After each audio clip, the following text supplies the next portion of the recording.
श्री गणेशाय नमः।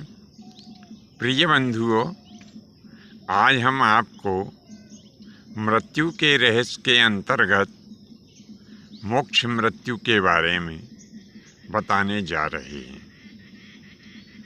अब हम यहाँ पर इतना और स्पष्ट कर देते हैं कि यह मोक्ष मृत्यु भी दो प्रकार की होती है, यानी दो साधनों के द्वारा मोक्ष मृत्यु को प्राप्त किया जा सकता है।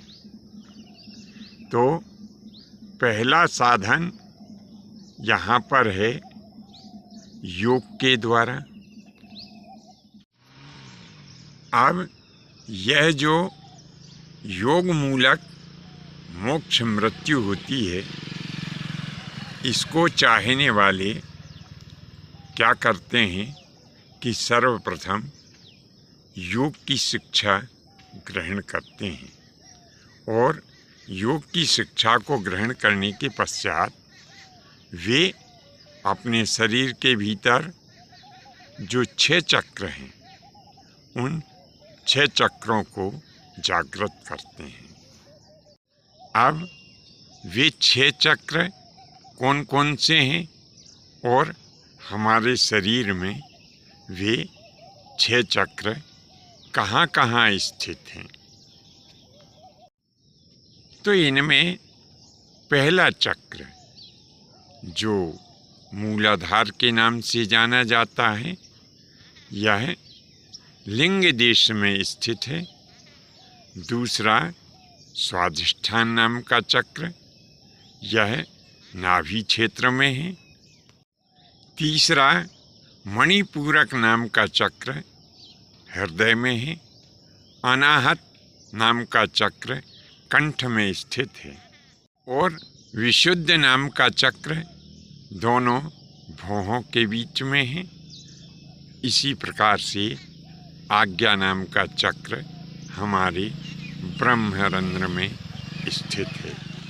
ऐसा ही हमने योग के जो जानकार हैं उनके मुख से सुना है। अब इन 6 चक्रों को जो साधक लोग हैं वो आरोह और अवरोह के क्रम से जागृत कर सुषुम्ना नाम धाम का ध्यान करते हैं और उस सुषुम्ना नाम धाम का ध्यान कर समाधि की अवस्था को प्राप्त कर जो अपने प्राणों का उत्सर्ग कर देते हैं, इसी को योग के द्वारा मोक्ष मृत्यु कहा जाता है। अब हम आपको जो दूसरी भजन मूलक मोक्ष मृत्यु है उसके संबंध में बता रहे हैं। तो यह भजन मूलक मोक्ष मृत्यु कैसी है? जो व्यक्ति भजन करते हुए अपने प्राणों का उत्सर्ग करता है, यह भजन मूलक मोक्ष मृत्यु कहलाती है। अब इस भजन का अभ्यास कैसे करना चाहिए, यह एक विचारणीय प्रश्न है।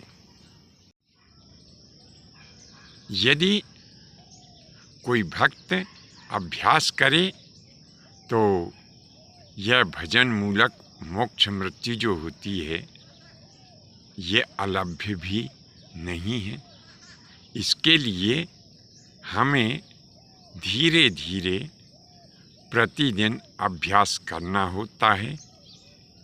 तो इसमें क्या करना होता है कि जो अपने इष्ट देवता, कुल देवता, ग्राम देवता या स्थानीय देवता जो भी होते हैं, इनके जो मंत्र हैं अथवा इनका जो नाम है, उसके जाप का हमें धीरे धीरे अभ्यास प्रारंभ कर देना चाहिए।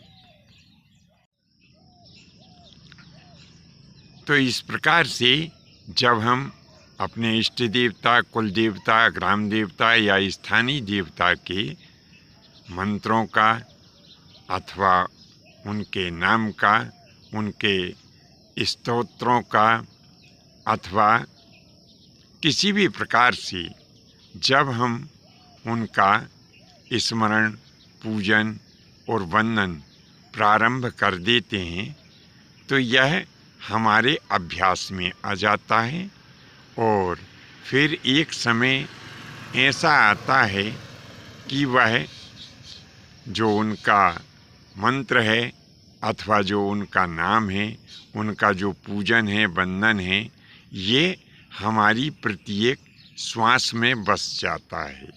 जब हम प्रत्येक श्वास में उनका स्मरण करते हुए अपने प्राणों का उत्सर्ग करते हैं तो यही भजन मूलक मोक्ष मृत्यु कही जाती है। तो इस प्रकार से जब हम अपने इष्ट देव, कुल देवता, ग्राम देवता या स्थानीय देवता के मंत्रों का या नामों का स्मरण करते हुए जब हम अपने प्राणों का उत्सर्ग करते हैं तो हमें उन देवी अथवा देवता के लोक की प्राप्ति होती है और इसी मृत्यु को भजन मूलक मोक्ष मृत्यु कहते हैं। बंधुओं, सदैव प्रभु का स्मरण करें।